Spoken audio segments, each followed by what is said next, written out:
You ready to do this?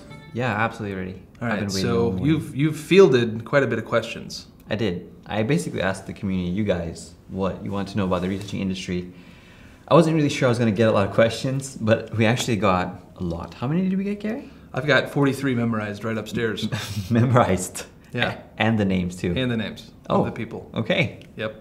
Made up, right? No. Oh, okay. They're real. Real people. They're real people. All right, let's do this. So the first one comes from John B. Okay. He wants to know, how do you price yourself as a retoucher?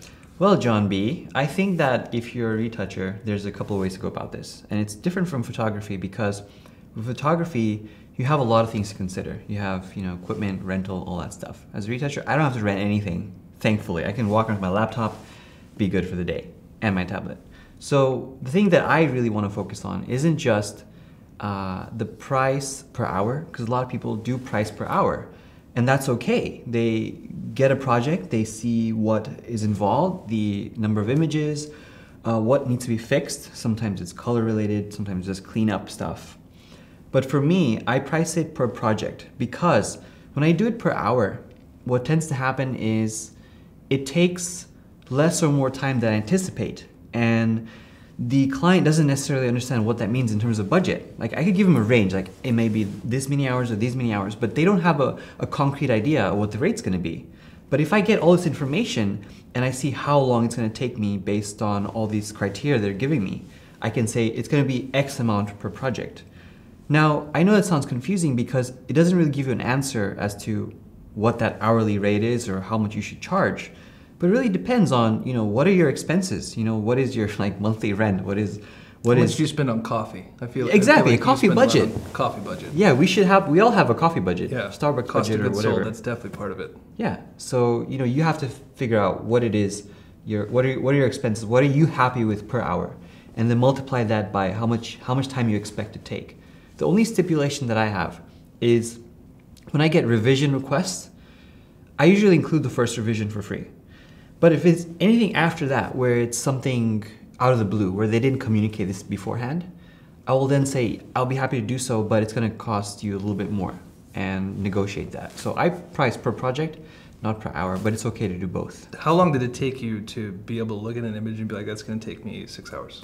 After I got comfortable with retouching itself, then I was able to say, I know how long it's going to take. Before it wasn't the case where I could look at an image and then just figure it out as a hobbyist, because to be honest, I was spending between 1 to 3 hours per image, and that wasn't good enough to be able to charge professionally.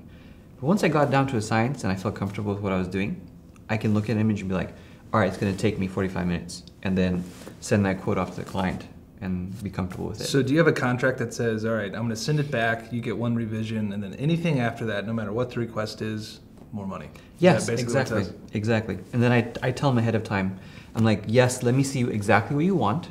Sometimes they just want skin cleanup. Sometimes they just want color work. And the less I have to do, the cheaper it is. And you don't have to give up your total, creativity working with a retoucher. You could do some things and not others if you wanted to.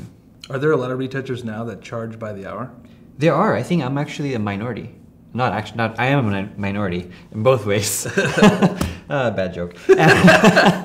But in terms of how they charge, a lot of retouchers do charge hourly, and that's fine as well. I think that's great if you're comfortable with it. But for me, I like letting the client know, this is what I'm going to charge, and they can send that to their clients. What's going to be for the retouching budget? That's a little scarier, charging by the hour. Like, it is. How do you convince your client that you're not going to be, you don't cheat them out, doing video games, doing a little retouching? You know what? There's actually an app or a program that calculates how much you're spending time on, and you can create a sheet and send it back to the client of what your working hours are. So they get a good sense of it. Plus, I think that most photographers realize what a normal range is, because they've been working in the industry for quite a while, and they know, like, all right, you're obviously not going to spend 10 hours on this image. It's going to be between this and this. So if you're reasonable time-wise, they'll probably be more, they're happier to go with you. Well, there you have it. There you go. Things to consider. That's how Pratik prices. The prince of pricing. Yes. No look. You looked. I did. You did look. Fail.